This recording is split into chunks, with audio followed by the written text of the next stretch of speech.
నమస్కారం.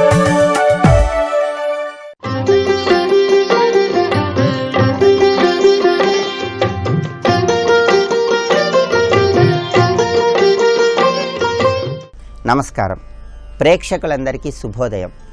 ఈనాటి శుభయోగం శీర్షికన జ్యోతిష శాస్త్రపరమైనటువంటి ఆసక్తికరమైన విశేషాంశాల గురించి, జ్యోతిష శాస్త్రపరంగా ఉన్నటువంటి యోగాల గురించి, దోషాల గురించి పరిశీలిద్దాం. జ్యోతిష శాస్త్రరీత్యా ఏ వ్యక్తికైనా జాతక చక్రంలో మొత్తం 12 స్థానాలు ఉంటాయి. లగ్నం నుంచి సవ్య దిశలో వస్తున్నప్పుడు 4వ స్థానం లేదా 4వ గృహం, 4వ గడి అనేది భూ సంబంధమైనటువంటి గృహ సంబంధమైనటువంటి విషయాలను తెలియజేస్తుంది. 5వ స్థానం సంతానపరమైన విషయాలను తెలియజేస్తుంది. 6వ స్థానం రోగ రుణ శత్రు బాధలను తెలియజేస్తుంది.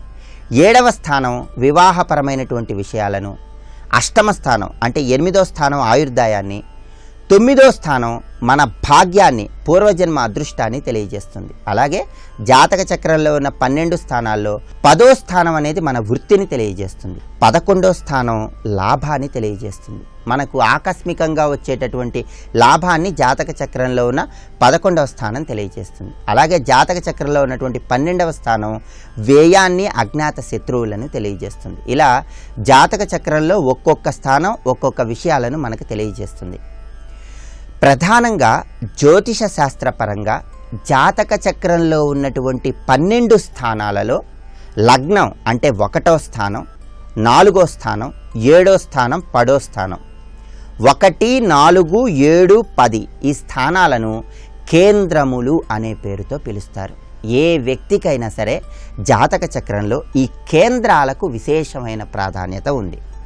ఈ కేంద్రాలలో ఏ గ్రహాలు ఉన్నాయి అనే దాన్ని బట్టే వ్యక్తి యొక్క జీవన గమనం అనేటటువంటిది నిర్దేశించబడుతుంది.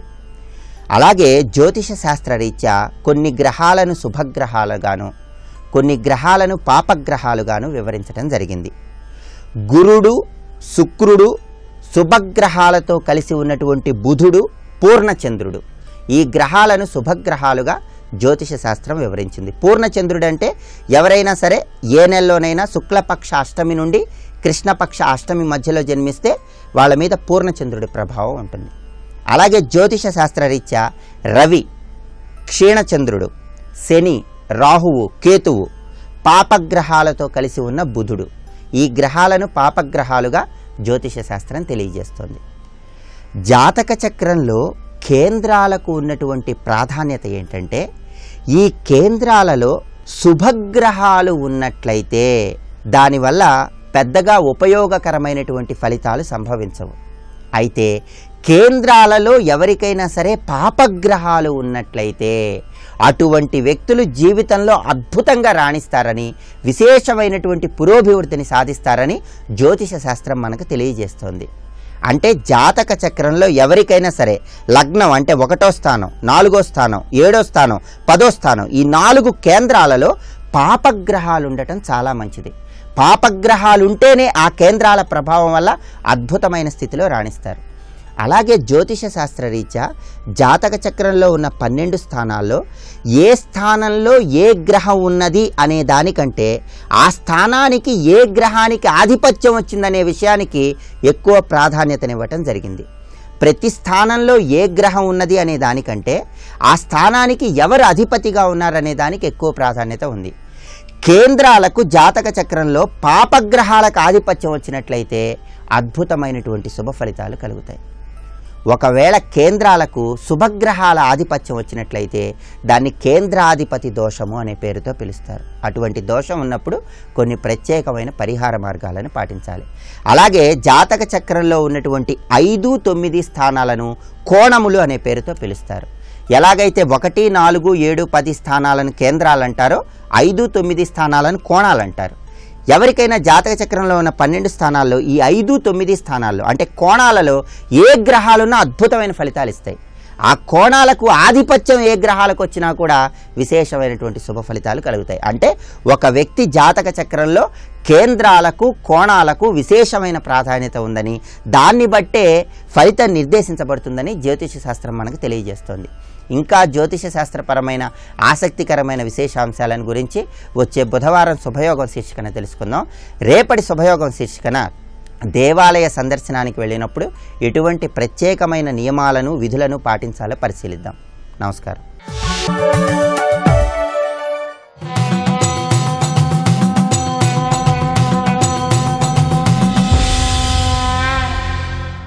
శతక సాహితీ సరస్వతికి నమస్కారం. ఈ రోజు నుండి సుప్రసిద్ధ పండితులు, మహాకవులు, వైద్య రంగంలో ఆయుర్వేద శాస్త్రాన్ని పారం చూసినటువంటి నిష్ణాతులు శ్రీ ఈశ్వర సత్యనారాయణ శర్మ గారు రచించిన బాలాంబికా శతకంలోని కొన్ని పద్యాలను గురించి తెలుసుకుందాం. నా ఈ భౌతిక దేహమున్నప్పుడే నిన్ కానన్ మహాయత్నముల్ చేయంబోలును, చేయి కాలిన పయిన్ చేకొన్న ఆకేమి మేల్సేయంజాలునటం సహర్నిశము నిన్ సేవించుచున్నాడా, నీ మాయాబంధమెడల్చి నన్ కలుపుకొమ్మా అమ్మా బాలాంబికా. ఓ బాలాత్రిపుర సుందరి, నా ఈ భౌతిక దేహమున్నప్పుడే నిన్ కానన్ మహాయత్నముల్ చేయంబోలును. ఈ శరీరం దృఢంగా ఉన్నప్పుడే కూర్చుని ఒక గంట సేపు కనీసం పద్మాసన స్థితుడై ఆ బాలాంబికని ధ్యానం చేయగలిగినటువంటి శక్తి ఉన్నప్పుడే ఆ దేవిని ఉపాసించాలి, ఆరాధించాలి, హృదయ సమర్పణ చేయాలి, హృదయంలో నిలుపుకునేటువంటి ప్రయత్నం చేయాలి. కనుక నా ఈ భౌతిక దేహమున్నప్పుడే, ఈ భౌతిక దేహం ఇది దృఢంగా ఉన్నప్పుడే, ఎందుకనంటే ఇది దృఢంగా ఉన్నప్పుడే ఉన్నట్టు, దీనికి దృఢత్వం తగ్గిందా ఇది ఉన్నా లేనట్టే. కనుక ఇది దృఢంగా ఉన్నప్పుడే నిన్కానన్, నిన్ను చూడాలి, నిన్ను దర్శించాలి.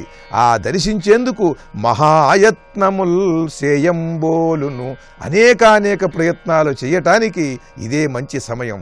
ఈ శరీరం దృఢంగా ఉన్నప్పుడే చెయ్యాలి.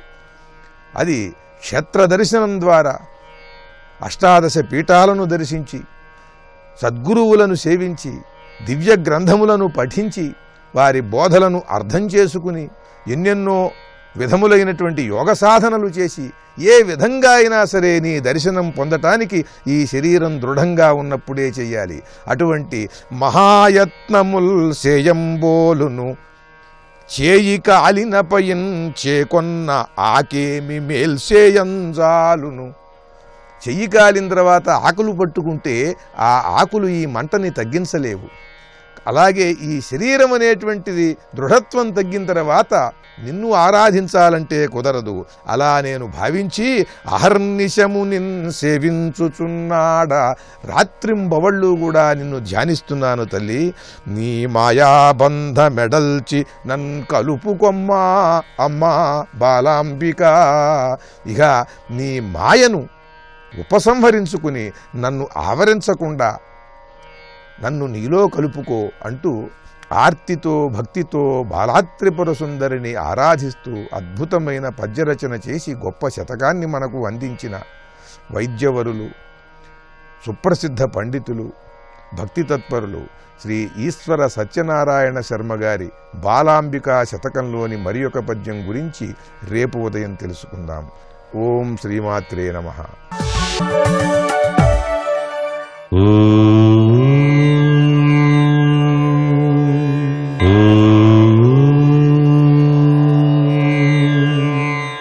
ఓం నమో నారాయణాయ.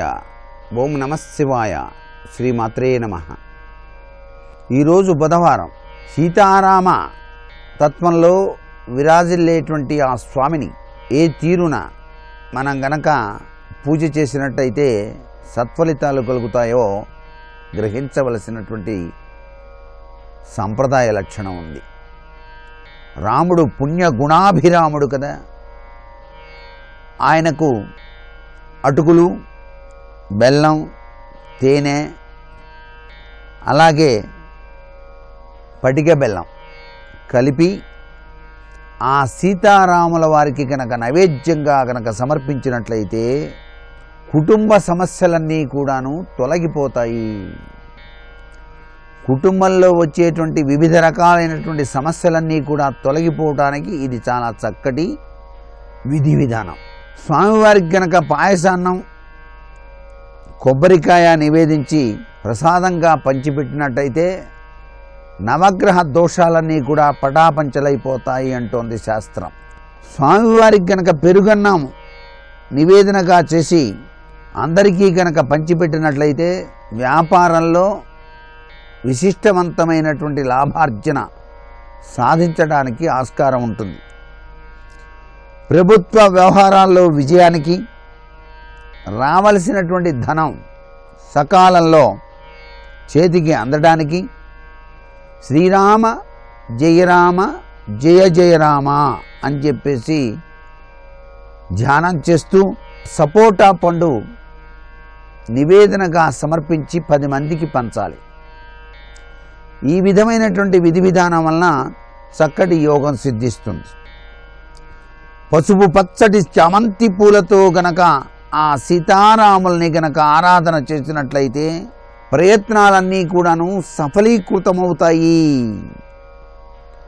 అనారోగ్య సమస్యలతో బాధపడేటువంటి వారు ఎవరైనా సరే మందార, గన్నేరు, మల్లె ఇటువంటి పూలతో స్వామిని అర్చన చేసి ద్రాక్ష పండ్లు నైవేద్యం గనక సమర్పించినట్లయితే, వాటిని ప్రసాదంగా స్వీకరించినట్లయితే అనారోగ్య సమస్య నుంచి బయల్పడటానికి ఆ సీతారామ లక్ష్మణులు అనుగ్రహాన్ని ప్రసాదిస్తారు.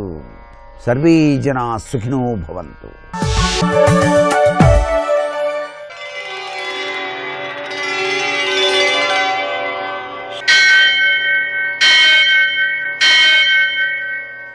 సహస్రశీరుషం దేవం విశ్వాక్షం విశ్వశంభువం విశ్వం నారాయణం దేవమక్షరం పరమం పదం విశ్వతః పరమాం నిత్యం విశ్వం నారాయణగుం హరిం విశ్వమేవేదం పురుషస్తద్విశ్వముపజీవతి పదిం విశ్వస్యాత్మేశ్వరం శాశ్వతం శివమచ్యుతం నారాయణం మహాజ్ఞేయం విశ్వాత్మానం పరాయణం.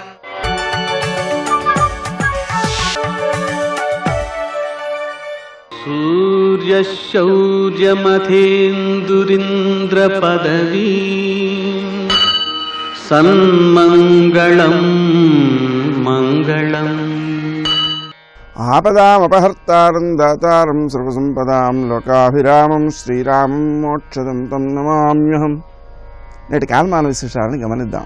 స్వస్తి శ్రీ చాంద్రమాన హేమలంబనామ సంవత్సరం ఉత్తరాయణం వసంత ఋతువు వైశాఖ మాసం కృష్ణపక్షం బుధవారం. సూర్యోదయం 5:45 సూర్యాస్తమయం 6:40 తిథి త్రయోదశి ఉదయం 8:45 వరకు. తరువాత చతుర్దశి తెల్లవారుజామున 5:07 వరకు. నక్షత్రం అశ్విని ఉదయం 6:01 వరకు. తరువాత భరణి రాత్రి 3:12 వరకు. వర్జం మధ్యాహ్నం 2:29 నుంచి 3:54 వరకు. దుర్ముహూర్తం ఉదయం 11:47 నుంచి మధ్యాహ్నం 12:38 వరకు. అమృతకాలం రాత్రి 10:57 నుంచి 12:22 వరకు. రాహుకాలం బుధవారం కాబట్టి మధ్యాహ్నం 12 నుంచి 1:30 వరకు. అష్టకవర్గరీత్యా శుభప్రదమైన సమయం ఉదయం 9:10. నేటి విశేషం మాస శివరాత్రి. మాస శివరాత్రి ప్రయుక్తంగా మనం శివుణ్ణి ఆరాధించాలి. శివుణ్ణి మాత్రమే కాకుండా శివ పరివారంతో సహా ఆరాధించడం కానీ, పంచాయతన దేవతల్ని కలిపి ఆరాధించడం కానీ సంప్రదాయంలో ఉంది. పరివార దేవతల్ని ఆరాధన చేసుకున్నప్పుడు మనకు అమ్మవారు, గంగ, గణపతి, కుమారస్వామి మొదలైన వారందరూ కూడా పూజించబడతారు. అలా పూజించేటప్పుడు 8 జాములకు చేయడం కానీ, కనీసం 4 సార్లు చేయడం కానీ, అర్ధరాత్రి మాత్రమే చేయడం కానీ చేసినా ఈ మాస శివరాత్రి నాడు ఉపవాసం ఉంటారు. ఉపవాసం ఉండడం యొక్క తాత్పర్యం రోజంతా 24 గంటలు ఆ స్మరణ కొనసాగడం, శంకరుని యొక్క స్మరణ కొనసాగడం. ఆ విధంగా స్మరించినందువలన సకల సుఖాలు కలగడంతో పాటు వ్యక్తి యొక్క ఆధ్యాత్మిక జీవన ఔన్నత్యాన్ని ఆ పరమాత్మని అనుగ్రహంతో సాధించుకోగలుగుతారు. నేటి ఆణిముత్యాలు.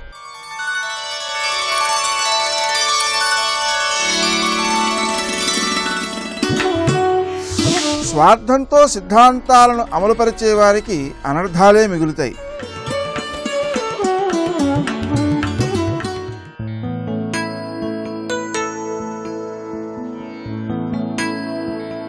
నిన్ను నీ ఆలోచన విధానం నుంచి కొద్దిగా వేరు చేసుకోగలిగితే జీవితపు కొత్త కోణాలని చూడగలవు.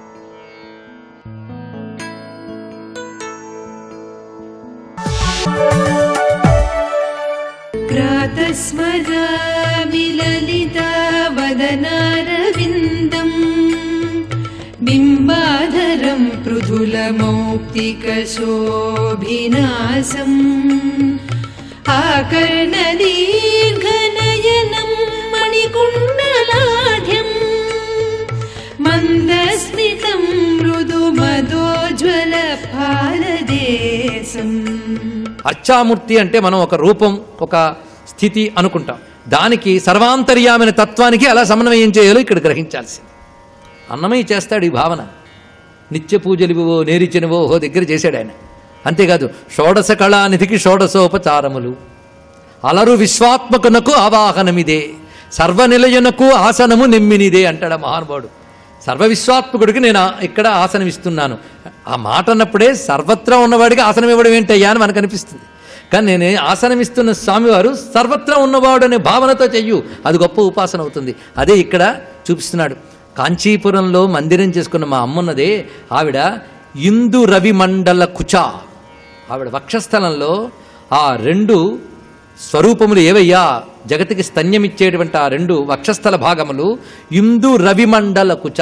ఇందు రవిమండల కుచ సూర్యచంద్రౌ స్తనౌ దేవ్యా తావేవ నయన స్మృతౌ ఉభౌ తాటంకయుగళౌ ఇత్యేషా వైదికీ శృతి అని శాస్త్ర ప్రమాణంగా సూర్యచంద్రులు అమ్మవారికి నేత్రములుగాను, కర్ణమునకు తాటంకములుగాను, వక్షస్థలములుగాను వర్ణించబడతాయి. దృష్టి స్వరూపములు అన్నప్పుడు నేత్రస్థానములో చెప్పబడుతున్నాయి. దర్శన శక్తి అని చెప్పినప్పుడు అవి సాక్షీభూతముగా ఉంటూ జగజ్జననికి లోక విషయములన్నీ తెలియజేస్తాయన్నప్పుడు కుండలములుగా చెప్పబడుతున్నాయి. జగత్తును పోషించే ప్రాణస్వరూపములు అని చెప్పినప్పుడు అవే వక్షస్థలముగా వర్ణింపబడుతున్నాయి. అందుకు ఇప్పుడు అమ్మ రూపం ఎలా ఉన్నదండి? ఇందురవిమండల కుచాం అన్నప్పుడు లలితా విశ్వవిగ్రహ అనే మాట ఇప్పుడు మనం తెలుసుకోవాలి. లలితాదేవి అంటే విశ్వవిగ్రహ, వీరారాధ్య విరాట్ రూప, విశ్వరూపిణ తల్లి. అందుకే విశ్వవిగ్రహ అయినటువంటి ఆ తల్లి విశ్వవిగ్రహ అయినప్పుడు వక్షస్థల స్థానంలో సూర్యచంద్రుడు ఉన్నారు. అయితే విశ్వరూపముగా అమ్మ పరిణమించినప్పుడు ఉపాసనలో పరిణామవాదం తీసుకోవచ్చు. ఉపాసనలో తత్వచింతనలో వివర్తవాదానికి వెళతాం. ఉపాసనలో పరిణామవాదం ప్రమాణం. దానికి శంకర భగవత్పాదుల వారే బ్రహ్మసూత్ర భాష్యంలో తెలియజేశారు. అది ఇక్కడ ఏం చూపిస్తున్నాడు? బిందు వియన్నాద పరిణత తరుణి. అమ్మవారి విశ్వరూపం కదండి. ఈ విశ్వరూపం ఎలా వచ్చిందో చూడండి. ముందు బిందువుట, తర్వాత వియత్తు, తర్వాత నాదము. ఈ 3 చెప్పడంలో బిందువు, బిందువు అంటే డాట్, అది కదా బిందువు, వియత్తు, నాదము. వియత్తు అంటే అర్థం ఏంటి? ఆకాశం. బిందువు, ఆకాశము, నాదము. ఈ 3 రూపములుగా నువ్వు పరిణమించేవమ్మా అన్నారు ఇక్కడ. అంటే నిర్గుణమైన పరతత్వము ఈ జగత్తును చెయ్యాలి అని సంకల్పించుకున్నప్పుడు సాయిక్షత బహుశ్యాం ప్రజాయ అన్నప్పుడు సాకామయత ఏకోహం బహుశ్యాం అని చెప్పినటువంటి మాటలున్నాయే, ఆ ప్రథమ స్పందన అంటే సగుణము నిర్గుణముగా పరిణమించేటప్పుడు ప్రథమ స్థితి బిందువు. ఆ బిందు స్థితిలో ఎలా ఉంటుందంటే మాయా సబలిత బ్రహ్మము చెప్పబడుతుందట. అంటే అఖండ మాయాశక్తితో కూడిన బ్రహ్మమును అక్కడ ఉపాసన చేస్తాం. అది బిందువు. అదే శ్రీచక్రంలో బిందువు అని చెప్పబడుతున్నది. ఆ బిందువు మొదట వస్తుంది. ఆ బిందువు వ్యాపకత్వం. ఆ వ్యాపకత్వం వచ్చినప్పుడు వియత్. ఆకాశం అంటే వ్యాపకమే కదా. ఆ ఆకాశమునందు అన్నీ కలుగుతున్నాయి. ఆకాశమునందు అంటే బిందువు, వియత్తు, తర్వాత శబ్దము, నాదము, తర్వాత మిగిలిన జగత్తంతా కూడా. కనుక ముందు ఈ 3 బిందువు, ఆకాశము, నాదము, తర్వాత సమస్తమైన జగత్తు ఏర్పడుతున్నది. కనుక సృష్టికి అతీతమైన నువ్వే ఈ సృష్టి ఆరంభ దశలో బిందువుగాను, సృష్టి విస్తార దశలో వియత్తుగాను, ఈ సృష్టి యందు సకల ఉత్పత్తులకు నాదరూపమునుగాను వస్తావమ్మా అన్నారు ఇక్కడ. ఇందులో మరొకటి, ఒకటి చెప్తే మిగిలినవన్నీ స్వీకరించాలని ఉపలక్షక న్యాయం అని ఒక న్యాయం ఉందండి. అంటే ఒకటి చెప్పామంటే మిగిలినవన్నీ తీసుకోవాలట. అలాగా వియత్ అంటే ఆకాశం, ఆకాశం అని చెప్పానంటే మిగిలిన 4 భూతాలు కలిపేసుకోండి. ఇక్కడ ముందు బిందువుగా ఉన్న నువ్వే ఆకాశము, వాయువు, అగ్ని, నీరు, భూమిగా పరిణమించేవమ్మా. అది వియత్ అన్నప్పుడు. అది నాదం అంటే శబ్దము కదా. శబ్దం ఒక్కడ చెప్పారంటే స్పర్శ, రూప, రస, గంధ అనబడే తన్మాత్రల రూపముగా నువ్వే వచ్చేవమ్మా అని మనం తీసుకుంటే సమంజసంగా సరిపోయింది. కానీ బిందువుగాను, ఆకాశాది పంచభూతములుగాను, వాటికి మూలములైన గుణకములు శబ్దము, స్పర్శ, రూప, రస, గంధములుగాను పరిణమించిన దానం నువ్వే అని ఇక్కడ చూపిస్తున్నారు. అంటే నేను కామాక్షిగా కాంచీపురంలో కొలుచుకునే తల్లి ఈవిడ సూర్యచంద్రుని స్తనములుగా కలిగి పంచభూతములుగాను పంచతన్మాత్రలుగాను విశ్వాన్ని విస్తరింపజేసినటువంటి జగజ్జనని అనే భావన చూపిస్తున్నారు ఇక్కడ. అది ఈ శ్లోకంలో ఉన్నటువంటి రమ్యమైన దర్శనం. అంటే కామాక్షిదేవిని ఎన్ని కోణాల్లో చూడాలో చూసి చూపించిన మహానుభావుడు ఈయన. స్వస్తి. అదివో అల్లదివో శ్రీహరివాసము, 10,000 శేషుల పడగలమయము. అదివో అల్లదివో శ్రీహరివాసము. మాధవుడు అని శ్రీకాళహస్తి గ్రామంలో పురంధరుడికి జన్మించాడు. చివర వెంకటాచల పర్వతానికి తల తాటిస్తే పాపములు దహించుకుపోయాయని బ్రహ్మగారు సంతోషించి, నువ్వు వెంకటాచల పర్వతం మీదకి వచ్చావు కాబట్టి పాపములు దహింపబడ్డాయి కాబట్టి వచ్చే జన్మలో చంద్రవంశంలో పాండవుల యొక్క వంశంలో ఆకాశరాజుగా జన్మించు, నీ కడుపున పద్మావతీదేవి పుడుతుంది, వెంకటేశ్వరుడికి కన్యాదానం చేసి శాశ్వత లోకాల్ని పొందు అని అనుగ్రహించాడు. అదిగో ఆ మాధవుడు ఆకాశరాజుగా పుట్టాడు సుధర్మ మహారాజు గారికి. సుధర్మ మహారాజు గారు ఒకప్పుడు కపిలతీర్థం దగ్గరికి వెళ్ళి వేటాడుతున్నటువంటి సమయంలో ఒక నాగకన్య అక్కడ స్నానం చేసి వెడుతోంది. ఆయన నాగకన్య యందు వలపు పొందాడు. నిన్ను నేను ఎలా వివాహం చేసుకుంటానంది. నా పేరు సుధర్మ మహారాజు, నేను నారాయణపురాన్ని రాజధానిగా చేసుకుని రాజ్యాన్ని ఏలుతూ ఉంటాను, కాబట్టి నిన్ను గాంధర్వ విధిని వివాహం చేసుకుంటానన్నారు. సరేనంది. ఆవిడ గాంధర్వ విధిని వివాహం చేసుకుంది. నా కొడుక్కి రాజ్యం ఇవ్వాలి అని నియమం పెట్టింది. నాకు ఇప్పటికే కొడుకున్నాడు కాబట్టి ఇప్పుడు నీ కొడుక్కి రాజ్యం ఇవ్వలేను, ఆకాశరాజుకి సగం ఇస్తాను, నీ కడుపున పుట్టే కొడుక్కి సగం ఇస్తాను. సరే ఒడంబడ్డారు. ఇద్దరికి గాంధర్వ వివాహం అయింది. ఇద్దరు అక్కడ చాలా సంతోషంగా గడిపారు. ఆవిడ మళ్ళీ పాతాళలోకానికి వెళ్ళిపోయింది. వెళ్ళిపోయే ముందు సుధర్మ మహారాజు గారు ఆవిడకి రాజముద్రికనిచ్చి పంపాడు. గుర్తు చెప్పాడు. మనం ఇక్కడ ఈ దొండ పొదల్లో విహరించాం, ఇది గుర్తుగా చెప్పి కొడుకుని పంపించు అన్నాడు. పాతాళలోకానికి వెళ్ళిపోయిన తర్వాత ధనంజయుని కుమార్తె అయినటువంటి ఆ నాగకన్యకి కొంతకాలానికి గర్భం వచ్చి ఆమెకు కొడుకు పుట్టాడు. ఆ కొడుకు పెరిగి పెద్దవాడయ్యాడు.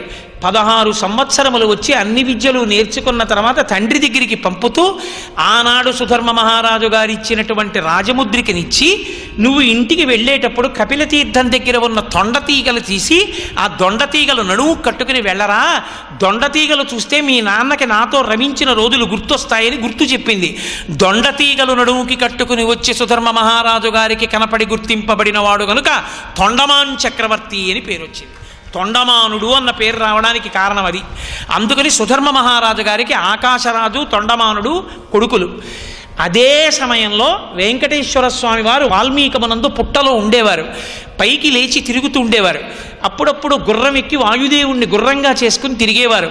వెంకటేశ్వరావతార ఆవిర్భావ సమయమునందు ఆయన కొండలలో తిరుగుతున్న రోజులలో వకుళమాత పెట్టిన అన్నం కాకుండా ఆయన తిన్నదేదో తెలుసా అండి?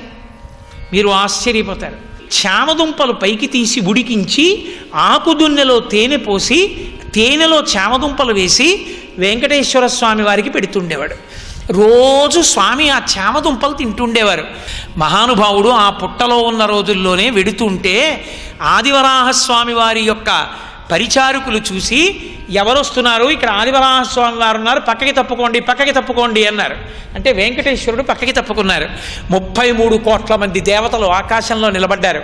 ఒక ప్రమిదలో 2 దీపాలు వెలిగినట్టు విష్ణు అంశాలు 2 కలుసుకున్నాయి. ఆదివరాహస్వామి, వెంకటేశ్వర స్వామి ఒకే విష్ణువు 2 రూపాలతో కలుసుకున్నారు. శ్రీరామాయణం బాలకాండలో పరశురాముడు రాముడు కలుసుకున్నట్టు అని వాళ్ళందరూ నిలబడి చూస్తున్నారు. అప్పుడు అడిగారు వెంకటేశ్వర స్వామి వారు, అయ్యా నేను ఈ కొండకొచ్చాను, లక్ష్మీదేవి కరవీరపురం వెళ్ళిపోయింది, కలియుగంలో జనుల్ని ఉద్ధరించడం కోసం వచ్చాను, నాకు కొద్దిగా స్థలం ఇప్పిస్తారా అని అడిగాడు. అడిగితే ఆదివరాహస్వామి అన్నారు, ఇది కలియుగం, ఇక్కడ లక్షణం ఉంది, ఎవడు ముందొచ్చి కూర్చున్నాడో వాడిదే స్థలం. కాబట్టి నేను ముందొచ్చాను ఈ కొండ మీదకి, అందుకని ఇది వరాహక్షేత్రం నాది. స్థలం మౌల్యేన గృహ్యతాం. కలియుగంలో లక్షణం ఏమిటో తెలుసా? భూమి కావాలంటే డబ్బిచ్చి కొనుక్కోవాలి, ఎందుకంటే డబ్బులు ఇవ్వండి భూమి ఇస్తానన్నారు. ఎన్ని గజాలు కావాలో చెప్పండి, గజం ఎంతో చెప్తాను, ఆ డబ్బిచ్చి స్థలం తీసుకోండి అన్నారు. ఎవరు? ఒకే విష్ణు స్వరూపాలు. ఆయన అన్నారు, వెంకటేశ్వరుడు లక్ష్మి కరవీరపురంలో ఉంది, మన దగ్గర ఏం లేదు, కాబట్టి ఇప్పుడు నేను ఎక్కడి నుంచి పుచ్చుకుంటాను? కాబట్టి అయ్యా మీకు నేను ఒక వరం ఇస్తాను. ప్రథమం దర్శనం చాస్యాత్ నైవేద్యం క్షీరశేషనం ఇదమేవ వరం ద్రవ్యం దదామి కరుణానిధే. మహానుభావ, నేను ఒక వరం ఇస్తున్నాను. ఈ వెంకటాచల క్షేత్రంలో లక్షల మంది రాత్రి లేదు పగలు లేదు నా దర్శనం కోసం వచ్చినా, ఎవరు తిన్నగా వచ్చి నా దర్శనం చేస్తారో వాళ్ళు నా దర్శనం చెయ్యలేదని ఖాతాలో వేస్తాను. ముందు మీ దర్శనం చేసి నా దర్శనానికి రావాలి, ముందు మీకు నైవేద్యం పెట్టి నాకు నైవేద్యం పెట్టాలి. ప్రథమం దర్శనం చాస్యాత్, మీ దర్శనం చేసి నా దగ్గరికి వస్తే దర్శనానికి వచ్చాడని వేస్తాను. మిమ్మల్ని చూడకుండా నా దగ్గరికి వచ్చాడనుకోండి, వాడు రాలేదని వేస్తాను, కుదరదు. కాబట్టి మొదటి దర్శనం మీదే. ప్రథమం దర్శనం చాస్యాత్ నైవేద్యం క్షీరచేసనం. మొట్టమొదట ఆవు పాలు తీసుకొచ్చి మీకే నైవేద్యం పెడతారు. ఉత్సవాలు నావి, నైవేద్యాలు మీవి మొదట. సరే, అయితే దీన్ని నేను వరం కింద తీసుకుని దీన్నే డబ్బుగా భావించి 100 అడుగుల భూమి ఇస్తున్నాను. అదిగో పొద్దుతిరుగుని చింత చెట్టు ఉంది, దాని నీడలో ఉండండి అన్నారు. మిగిలింది వరాహక్షేత్రం. మిగిలింది ఆయన తీసుకున్న 100 అడుగులు వెంకటాచలంలో వెంకటేశ్వర స్వామి వారి స్థలం. సర్వం శ్రీ ఉమామహేశ్వర పరబ్రహ్మార్పణమస్తు. స్వస్తి.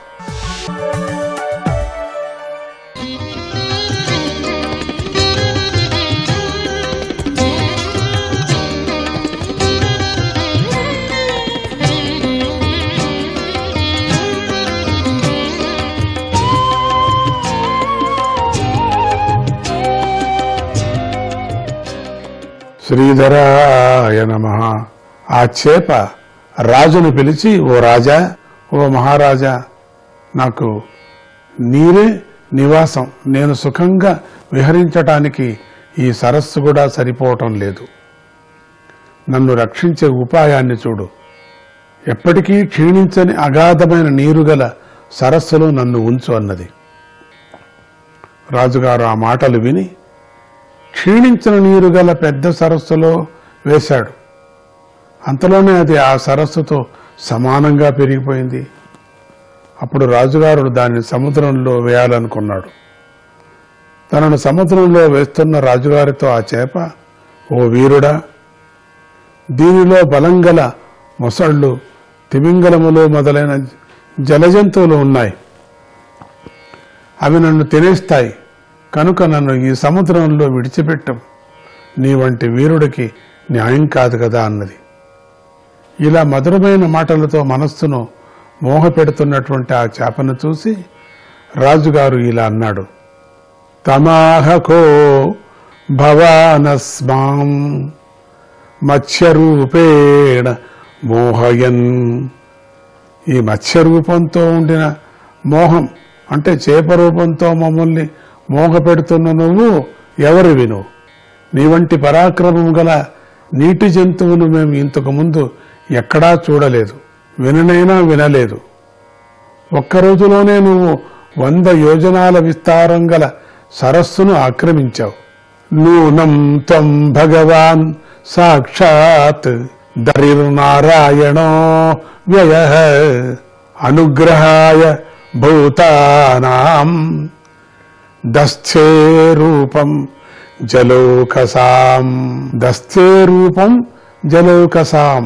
నువ్వు సాక్షాత్తుగా అవినాశి, భగవంతుడు అయిన నారాయణుడు.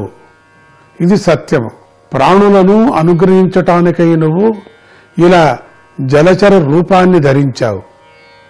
ఓ పురుషోత్తమ, నీవే ఈ జగత్తు యొక్క సృష్టి స్థితి లయాలకు ప్రభువు, నీకు నమస్కారం. ఓ ప్రభు, నీ భక్తులమైన మేము నిన్ను శరణు వేడుతున్నాము. నువ్వు ఆత్మ ఆశ్రయము అయి ఉన్నావు. నువ్వు అవతారాలను ధరించి చేసే లీలలన్నీ ప్రాణుల అభివృద్ధి కోసమే ఉన్నాయి.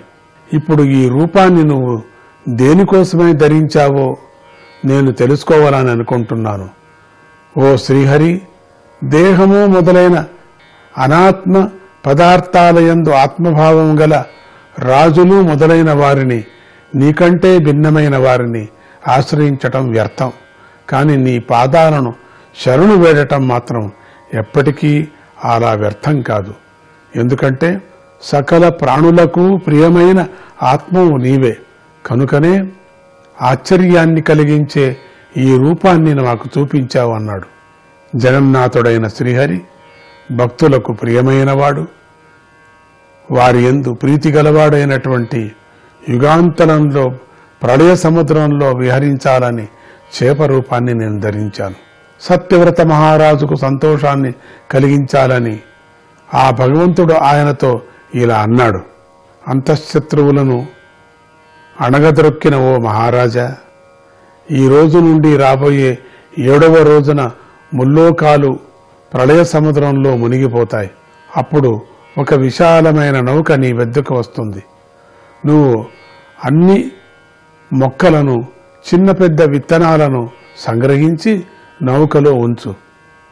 సప్తర్షులు నీకు తోడుగా ఉంటారు. సకల ప్రాణులు నీ యొక్క గొప్పతనాన్ని వృద్ధి చేస్తాయి.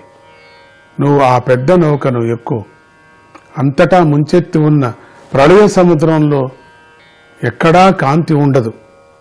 అయినా మహర్షుల యొక్క తేజస్సుతో దైన్యం లేకుండా నువ్వు సంచరించగలవు.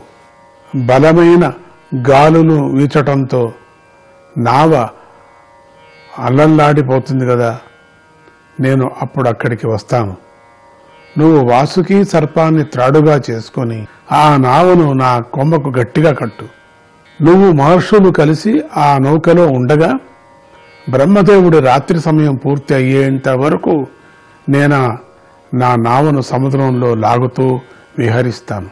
అప్పుడు నువ్వు చక్కని ప్రశ్నలను అడుగుతూ ఉండగా మహర్షులతో ప్రతిపాదించబడ్డ నా స్వరూపాన్ని నేను నీకు చక్కగా వివరించి చెబుతాను.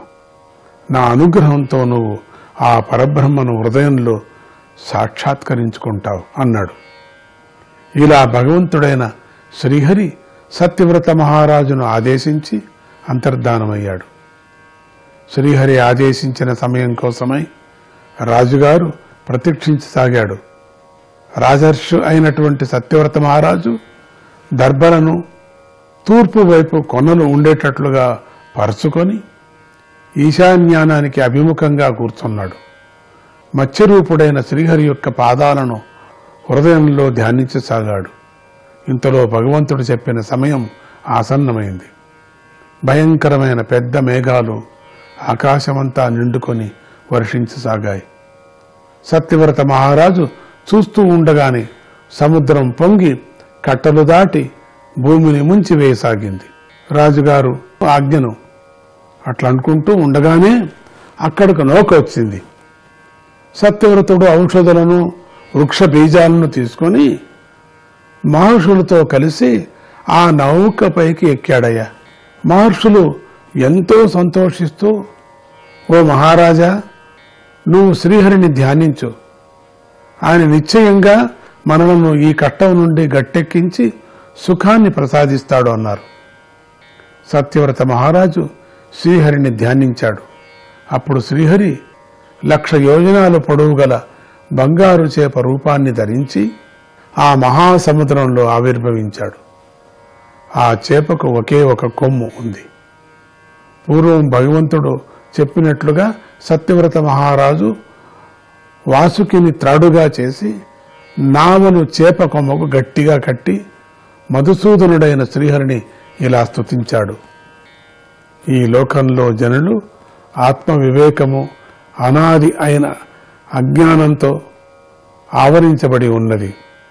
అజ్ఞానంతో కల్పించబడ్డ సంసారంలో వారు నిత్యము పరిశ్రమిస్తూ కలత చెంది ఉన్నారు. వారు అనుకోకుండా ఈశ్వరీచ్ఛతో నిన్ను శరణు వేడి నిన్నే ఆత్మరూపంగా పొందుతారు. నువ్వు గురువులకు గురువు, అటువంటి నువ్వు మాకు మోక్షాన్ని ఇవ్వు. ఈ మానవుడు అవివేకి తాను చేసిన కర్మలతో తానే బద్ధుడవుతాడు. సుఖం కోసం కర్మలను చేసి దుఃఖాన్ని మూటగట్టుకుంటాడు. వాడి యొక్క ఈ అజ్ఞానం శ్రీహరిని సేవించటంతో తొలగిపోతుంది. అటువంటి శ్రీహరివైన నువ్వే మాకు గురువు అని ప్రార్థన చేశాడు. గోవిందాయ నమః.